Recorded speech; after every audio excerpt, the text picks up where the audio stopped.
Hey, welcome back, ladies and gentlemen. I hope you are well. As you know, we just had rounded out our chapter 4, and we will be getting into chapter 5 in today's video. Real quick, though, for those that know the drill, go ahead and fast forward to about a minute. For those that don't, what's up, guys? My name is Nick Kleitch. I am the creator and the host of my YouTube channel and my podcast, the creator of the Life with Nick YouTube channel and the host of the Life with Nick podcast. If you're seeing me for the first time, please do me a favor. Go to my YouTube channel at Life with Nick podcast and check out my intro video. It explains everything about who I am and just gives you a better, more in-depth understanding of essentially who the heck I am, what I stand for, what the podcast's about, what the YouTube channel is about, and all that good stuff. So if you go through that and I look like I'm for you, I would love for you to subscribe. That would be super awesome. If not, totally appreciate your time checking me out, and I want to be transparent just to make sure we both don't waste each other's times. So for those who are ready to kick some ass and take some names, we are diving back into Psycho-Cybernetics by Dr. Maxwell Maltz in this video. As I mentioned, we just concluded chapter 4, Dehypnotizing Our False Beliefs. Very, very good one, and we're going to continue to build on that in a little bit of a different light today. Today is chapter 5, and chapter 5 is called How to Utilize the Power of Rational Thinking. So, as we had just kind of wrapped up chapter 4, today we're aiming to propose another tactic in improving our self-image, which is leveraging the power of rational thinking. So it is the conscious thinking, our first servo mechanism, that is the control knob to our unconscious machine. Again, our automatic machines are both impersonal and they really don't have will to control what is coming in per se for us. And so they respond simply to the environment that they're in and the information that they are receiving. I will say that, again, these either serve us in a positive light as a success mechanism or in a negative light as a failure mechanism. All of this is just to say that we are going to dive into the distinction of controlling the first control knob, which is that first servo mechanism. And a quote before we kick things off. Regardless of the events and happenings of the past, a person has to start in the present to acquire some maturity so the future may be better than the past. The present and the future depend on learning new habits and new ways of looking at old problems. There simply isn't a future in digging into the past. So we're going to leverage that sentiment as we dive into the first part here. So the biggest thing I want to kind of share first and foremost is, and this is like personal to me as far as my own life, sometimes we want to, if we've made improvements in ourself and in the journey, we want to go back and resurrect and clean up all the mishaps that we have done in our life. It's natural, right? Because now I have more tools, I have more maturity, more spiritual strength, I'm in maybe better physical condition, and you wish you could just go back and communicate with the people that either you had wronged or just things didn't play out as you wanted them to play out. And this is just a very common thing. I think regret is a big thing for the highest and smallest scales of things. And so as you're getting better in this personal development journey that you're on, just know that there's only so much time we can spend in that past and in that headspace to resurrect some of those things. What this is proposing simply is that we're here in today, we have the present moment, and we also have the future. And within that, we can change our beliefs, we can change our habits, we can change our self-image so that the remainder of our life is in our control and is handled more maturely, as they say. So that's really what I wanted to dig into a little bit. So let the sleeping dogs lie. So just because we feel we have a huge storehouse of past memories that are failures, that are unpleasant, that are mistakes and painful experiences, that doesn't mean that these must be dug out, exposed to the world in order to affect our personality change. In fact, they serve more of a purpose than we think that they do, and they're critical for future success. So as much as that hasn't been fun to contemplate, to relive all of those things, all of it is actually serving a grander purpose for us in a future context. So for better or for worse, it's there, whether we like it or not. Let's utilize it instead of it being wasted experience, if you will. So this is a little bit of a sidebar, but I will come back to what we had just talked about. So all skill learning, we're talking about developing skills here, is accomplished by trial and error. We know this, right? We try, we make mistakes, we miss the mark, and then once we finally have achieved our outcome, remembering the successful attempt for future attempts. So that's just literally the basis of all skill learning is we have an objective. I want to get better at sales. I want to be better organized. I want to learn how to run my business. I want to be better in my relationships. I want to make more money. All these things are skills that we can learn and come up with. And so within that, learning in general is going to be a lot of failure, a lot of mistakes. Sometimes we're lucky and we catch on early, but I would say that that's a very rare occurrence. So within all those attempts comes this residue of failures, right? We learn a little bit here, we learn a little bit there, we fail here, we fail there. All of that is stored inside our servo mechanism, that is our subconscious and also our memory, essentially. So our brain does not waste energy in allowing us to fail in the future once we have succeeded. So once we learn how to do what it is that we want to do, we will continue to leverage that methodology to be successful. And this makes sense, right? Because our body and our brain are trying to be extremely efficient to conserve energy. But if you think about it from an ancestral perspective, if we went out and we needed to find food and we were super hungry and our tribe is starving, our brain and our body wouldn't waste time to fail us in the past methodologies to just then get to succeed. It's going to take us right to succeed because we need to survive and we need to flourish. And so once it's learned how to do the proper way correctly, trust in the fact that it knows how to repeat some of those behaviors, habits, and patterns, which is really cool. So as much as failure is tough to bear, we need a lot of failure and more attempts within that failure because it basically is giving our servo mechanisms more data to be able to use for future endeavors. And then again, when we get it right, we will do that moving forward. So all servo mechanisms are conscious and are subconscious by their very nature contain past memories of past errors, failures, and painful experiences. However, remarkably, our servo mechanisms leverage these past attempts and failed attempts, and they actually contribute to the learning process as long as they are used properly as data feedback points and not moments for us to constantly relive and hurt ourselves. Now, I had this bolded out, and the reason that is when we're actually failing along the process, we don't think we're making progress. But this is simply saying that, hey, even when we attempted the first, and it was so terrible, that still provides us feedback to then the next time we can leverage that to do a little bit better and a little bit better until we succeed. I'll use an example. The first time I tried to do stand-up comedy, I went up there. It was for about 5 minutes, or it was supposed to be about 5 minutes, and I completely blacked out. I totally flopped. I just completely got booed off the stage. In my mind, that wasn't reality, but it was brutal. So I could have said, the hell with that, I never want to do this again. But the second time I went up there, I leveraged the former experience on what not to do, and I went up for the second set, and I did a little bit better. Not a lot better, but I just had a more comfortable strategy going into the second time. So I share that to say, if you're attempting something new, or even if you know how to do something, you had to fail your way to get to that point to actually do it successfully. So all that data, that feedback, those attempts are all useful if we properly use them. Now, the other half of this is saying you can torture yourself by just living in that past failure. And so a lot of people get trapped there. They get scared, they get nervous, they get uncomfortable, and they don't ever want to go through that pain again. But what I'm telling you is that if you can overcome that and go up for the second, go up for the third, go up for the fourth, all of that will give you more of a data storage for your servo mechanism for you to figure it out more cleanly in the future. So hopefully that makes sense. Still kind of talking a little bit about the learning process as well too. So this is what I have highlighted to kind of summarize this point.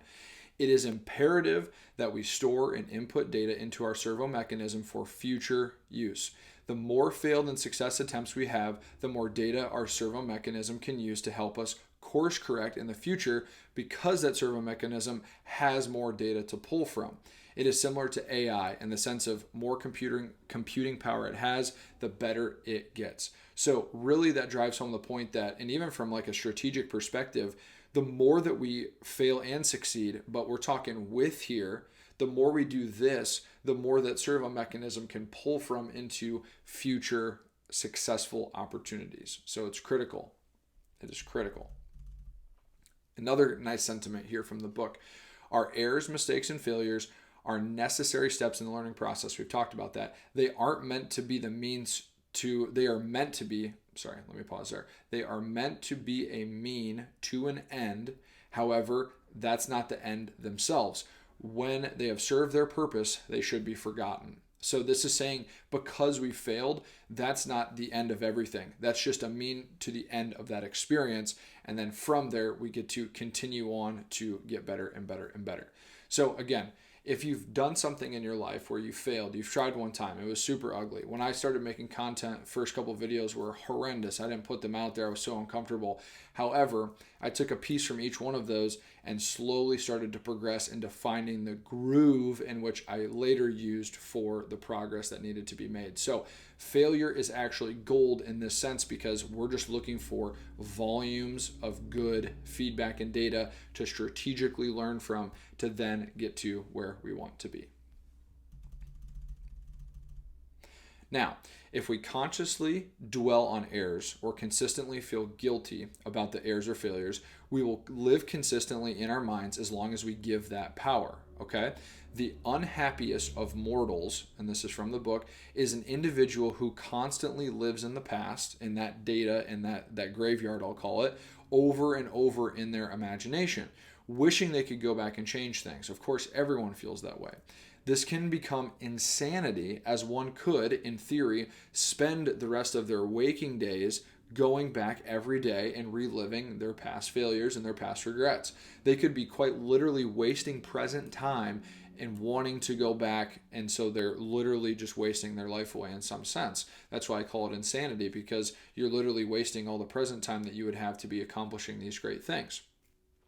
Furthermore, within trauma, which fully prohibits their ability to move forward in life to generate those new and positive experiences. So said another way, constantly condemning ourselves for past sins blocks our ability to grow emotionally, physically, and mentally.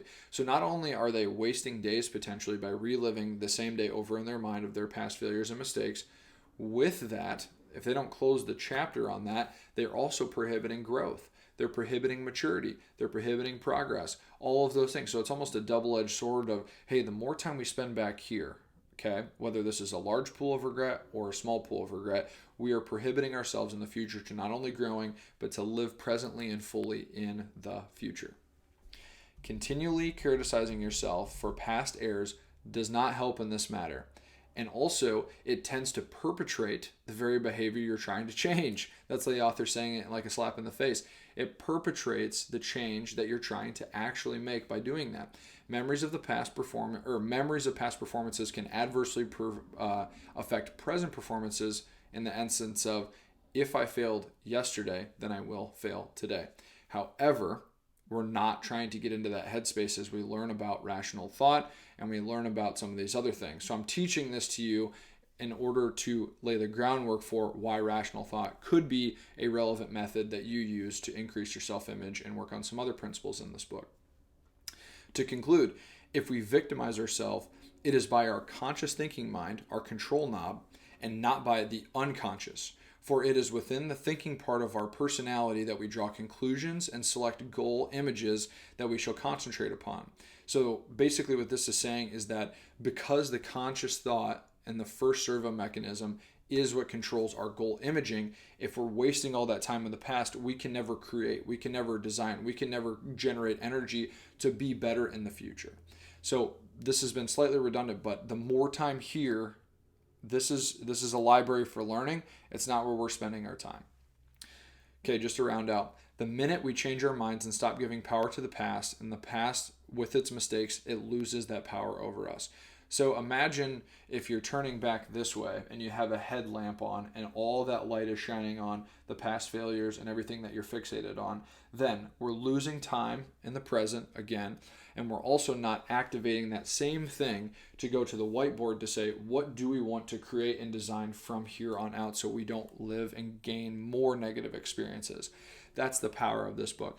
That's the power of rational thinking and the power of that first servo mechanism. We need to give it the information that is positive, that is creative, that is goal imagining, design imagining. That's the utilization that we really want to look to secure within this chapter. Okay.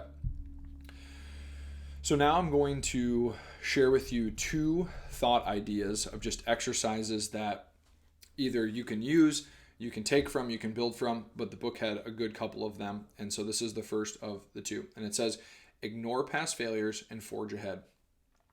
So taking an example from hypnosis again, as we did in the former chapter of chapter 3 was pretty big on hypnosis, but we're bringing that in. We have Dorothy, and her life changed when she studied an example of a patient who underwent hypnosis for behavior change, and it changed her life witnessing this. So essentially, as she studied the patient, she had a realization, and that realization was the reason why the subject made such behavior change, even if under hypnosis, is because they were able to purge all of those old memories. Purging mean delete them, erase them, forget about them. Whether they did or didn't in their reality is not relevant, but that is what their appearance gave off. And so they were able to move forward successfully because almost as if a spell was put on you in a positive way to say, hey, from here on out, we're going to wipe your memory bank clean and you're going to move forward with a new slate.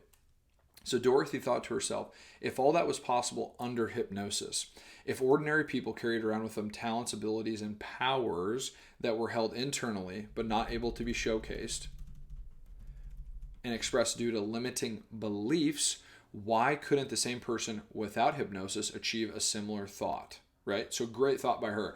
She's seeing this person. She's like, holy shit, hypnosis is kind of the variable here, but they're able to totally change on their head. But yet at the same token, she's like, why can't I do that even though I don't want to go under hypnosis? And she's absolutely right. And so what she was doing is through acting as if she had gone through hypnosis or just in normal life, she posed the question, basically, if I would not fail, what would I do? And that is what she used. It was like this reverse engineering of, okay, they went through this kind of interesting transition, but if I knew I couldn't fail and I could act as if I couldn't fail, what clean slate would that allow me to go and do? And so with that new belief system in place, Dorothy acted if she couldn't fail, and her career and her skill development totally took off. She made major changes in her life due to this rational thought method here and her servo mechanism. So again, she could have had the worst past of all time, but what she chose to do through that realization was say, hey, I'm wiping that clean. I'm purging all that stuff out. I'm going to flip the script. I'm going to rewrite the script, and I'm going to go and put all in this energy and this drive in to say, I'm not going to be able to fail, and I'm going to go do what I need to do. And it totally changed the course of her life. And like, I reiterate this story because it's possible. You don't need permission from anyone to do this. It's all internal decision of, I want to make changes in my life right now. That's why we're doing this, and that's what gets me fired up. The second one, okay? So rational thought, right before we get to the second one, this was just an element between the two of these. So rational thought, to be effective in changing belief and behavior, must be accompanied by a deep feeling of desire. Okay? So the reason Dorothy had that success is because the question she asked intelligently put desire there. Because if we knew we could not fail, what would we try? Think about the liberation that question is posing. So in essence, when she said, well, what would I do if I couldn't fail? There was a desire and a driving factor with her to go out and do what she said that she wanted to do. And then as she did that, she was building evidence of that track of doing success with desire if she couldn't fail. So hopefully that makes sense a little bit. But let me kind of elaborate on the power of desire here and the feeling of matching this with desire. So think in terms of like possibility versus worrying. So trying to wrestle with your mind and engage it actively in assuming everything will work out for you. What if everything worked out for you? We spend so much time, myself included, spending this imaginary kind of land of, well, what would happen if this happened? What would happen if this happened? all of that is to say that's all in the own mind. That isn't anywhere else but your own mind. So why can't we have the other side of the coin? Why can't we say, I'm going to go do this, and there is a possibility of it succeeding and going very well? And yet we just get so fixated on it not going through to fruition. So I implore you with this to really try to push the token on positive possibilities. What's the best possible outcome? Why can't we be in the best possible outcome? That is the thought process that I want you to really nourish in this chapter 5, because things are possible, and the chance for better is possible through our habits and beliefs, and we need to really latch on to that. On that, let's get to the next kind of piece here. And so this is going to be slightly different than the first, but it's still a very good squared away piece here. So if you had gone through the process of writing down your core beliefs about yourself, as we had kind of prompted in chapter 4, we're going to try this exercise. So work through another list of arranging your self-limiting beliefs. So you're writing down what you believe, and then you're writing down what is not in your, or what's a self-limiting belief. And a self-limiting belief is generally things that don't serve you positively. Like if you had a really good friend that was writing about you, what would they say that are your super good strengths and your best qualities? Now, we naturally will go out and be negative and undervalue ourselves, and those are the negative ones you want to kind of identify. So we have a list of 2 things here. So from there, we want to identify the negative beliefs and see what's inconsistent there in comparison to what your core beliefs are and the feedback that you've gotten from other people. And it's interesting because what our brain will essentially do is try to make everything consistent in our personality. And so as you're working through these 2 exercises, you'll have 1 or 2 that you'll go, this isn't like the others. This isn't necessarily in cohesion with who I am, my personality, and who I want to be. And so you can identify that as a self-limiting belief and work to get rid of it. So that's why I like this, because it really kind of forces the brain to say what is here and what is meant to be here versus what do I see and what do I not know. The idea here is the nature of our personality, okay? This is to kind of go on this kind of tangent here, but is the total content of our being. So we have like this information over time, it kind of molds us into our personality. If our mind finds consistency in helping us figure out who we are, then these self-limiting beliefs aren't consistent with our personality to help us work to change. So hopefully that makes sense, but one more time here. So basically we're trying to develop what it is about our personality that we're really, really honed in on, and then what outside of that doesn't fit and what's inconsistent, and then brushing that away with some of the other tactics that we've learned in this book to say, hey, that doesn't belong here. That's not who I am. I'm trying to get rid of that. Because there are 2 powerful levers for changing beliefs and concepts. There are standard convictions, which are strongly held by nearly everyone. So everyone will have these convictions about themselves and will have these convictions about other people. And that is that feelings or belief that one is capable of doing their share. So basically, and holding up their end of the log. So basically, this first premise is we all hold convictions about ourselves that are positive and negative. Of that, we inherently look to other people for the capacity to be able to say, okay, as long as they're capable and contributing, then they're a part of this kind of grander whole. Okay, so that's the first premise, if you will. And within that, there is another premise, and that is that, or the other powerful lever, and that is that there's something inside of us which should not be allowed to suffer indignities, which simply means, in my opinion, that if you showcase that you are capable to the societal premise of who we are as people, then you shouldn't suffer the shame on yourself.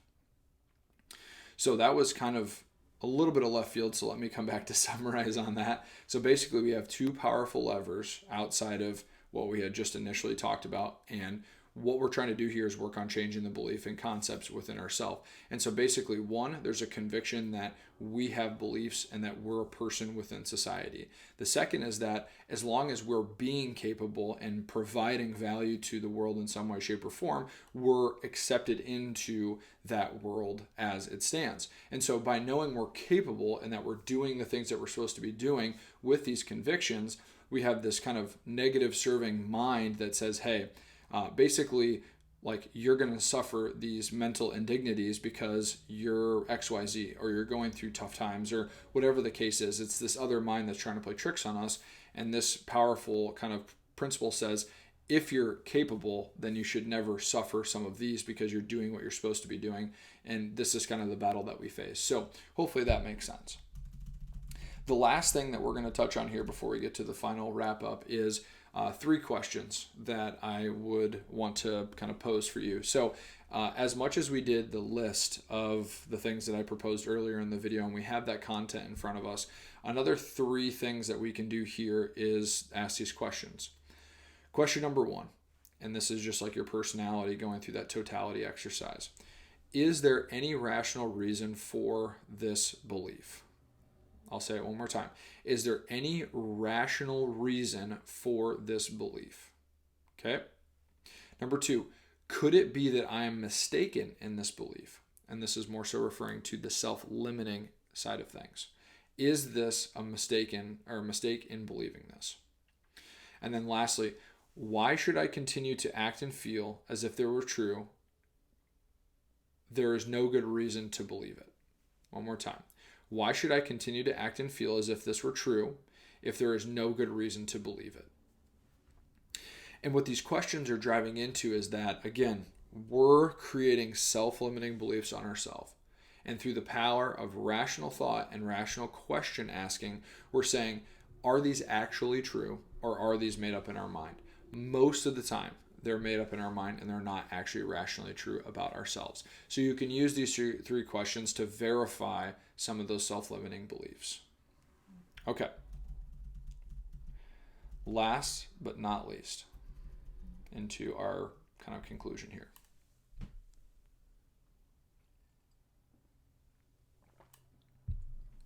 So, a point to remember.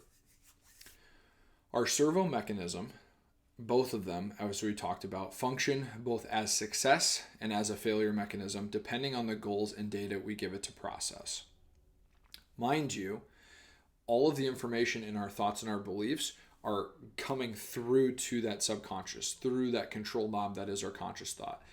And I should say this to say, that's why there's so much attention being laid here. Because we're talking about conscious thought, which means if I were to ask these questions, I can write them out because they're in my conscious mind. However, that is filtered through to the subconscious. And so if we can't control the conscious thinking, the subconscious is going to be off a little bit. Back to a point to remember. Many of us unconsciously and unwillingly hold negative attitudes and habits of picturing ourselves as failures. Okay? It's natural to almost everyone. However, this is telling our servo mechanism to act like a failure and enable that failure mechanism, because again, we're feeding it that. That's why we're trying to eliminate self-limiting beliefs. And this is obviously a lifelong process, but the more we can eliminate the bad and grow and fertilize the good, the more our second servo mechanism is going to believe and act towards success. Because if we don't, it's going to act no matter what, and it will potentially act as a failure mechanism. Our conscious thoughts, aka our control knob, may be feeding our servo mechanism in a negative way, which can lead to underestimating, undermining ourselves, and pulling from our potential. So all the negative stuff that gets in there could be limiting us, but it also could be stealing away from our potential. Okay. Another way to empower your mind is to reframe the new attempts at change and use the term "I don't know" instead of "I failed at that once." So most of the time, we haven't really tried to go after the goal that we wanted. Or if we did, we failed maybe once and gave up. Because of this, we need to say to ourselves, I don't know if it would work or not, because we actually don't know the true outcome in which we're trying to attempt. This is much better than, oh, I tried once and failed. So as you're reformulating from taking into mind these servo mechanism functions, we're using the language change here of saying, I don't know. Because we don't know, right? Most of the time, unless we have definitive results, we don't know what the future holds. So we're trying to create that and design that within this changing of trajectory by tearing away those limiting beliefs, giving fertilizer to the subconscious mind, which is the servo mechanism, through the conscious thought. Okay, so the other kind of piece here.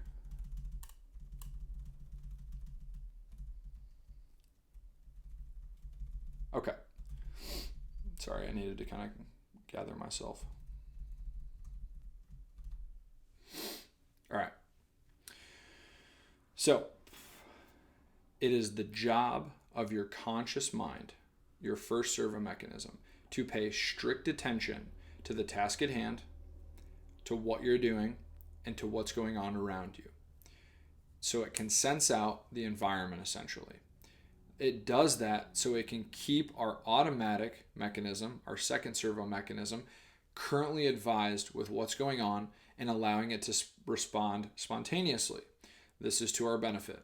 So we have a control in the front that we're actively controlling, and we're trying to create a filter of good things coming in, bad things going out, and then with that, where we're going through our goal setting and our visualization of who we want to become. All of that then feeds into the second servo mechanism, which we want to act spontaneously to help us achieve our known goals. We must honor the relationship of both of these and not interfere with how they both work. Our rational mind, our conscious mind, is here and now, but it only goes so far. Our subconscious, our second servo mechanism, is always working. It simply is working in a different way. And as we provide ourselves a known goal, our first servo mechanism directs ourselves towards that goal, while our second mechanism works towards the unknown, kind of what we just talked about. Now, we are forced into a position of trust. We must trust our second mechanism is aiding us to provide us ideas that are on the outside of our conscious attention because we're focused in with the first servo mechanism. We can't reach our second whenever we want to. We must work hard at the task at hand while trusting we have support from the second that will constantly provide us ideas, insights, and energy to continue down the path. In short, conscious rational thoughts select the goals, they gather the information, they conclude, they evaluate, they estimate, and they start the wheels in motion. It is not, however, responsible for the results. We must learn to do our work and act on the best assumption available and leave the results to take care of themselves. So that was a lot thrown at you there. So if you need to go back and re-listen, that's totally understandable. But what this is saying is that because we need to be conscious in the present, we have to trust that our second servo mechanism will always be there for us. And it is always there for us. We have to be mindful what we feed it. And through rational thought, we can feed it more controlled information in which we want to give it. And then I have one last exercise for us to conclude. And this last exercise is very simple, and I kept it simple. So hopefully as you're processing everything with me and pulling things together, we can end this chapter on a high note. And as simply as it is put, what we're trying to help us do is decide what we want in life, okay? And I propose this because it's in the book, but also that's what helps our first servo mechanism is what do we want in life? Now, there's two ways to do this. We can build and stack up what we want over time through trials and failures, or what is proposed here. Write down what you do not want through experience in life. Instead of building what we want, we can also subtract by stripping away what we do not want. So sometimes in life, we need to say, it's not about building what we want. It's about saying no to all the things that we don't want, that don't serve us in that building process of the life that we want. So this was a ton in this chapter. It was super fun though. Very good chapter on how rational thought can be used and how really that channels a lot of the communication with the second servo mechanism, which is our subconscious mind. So if you need to go through this one again, totally understandable. I think it's over here or it's over here. I can't quite remember on the next chapter, but I appreciate you guys so much sticking with me, reading with me, and let's get on to chapter 6. Thanks, guys.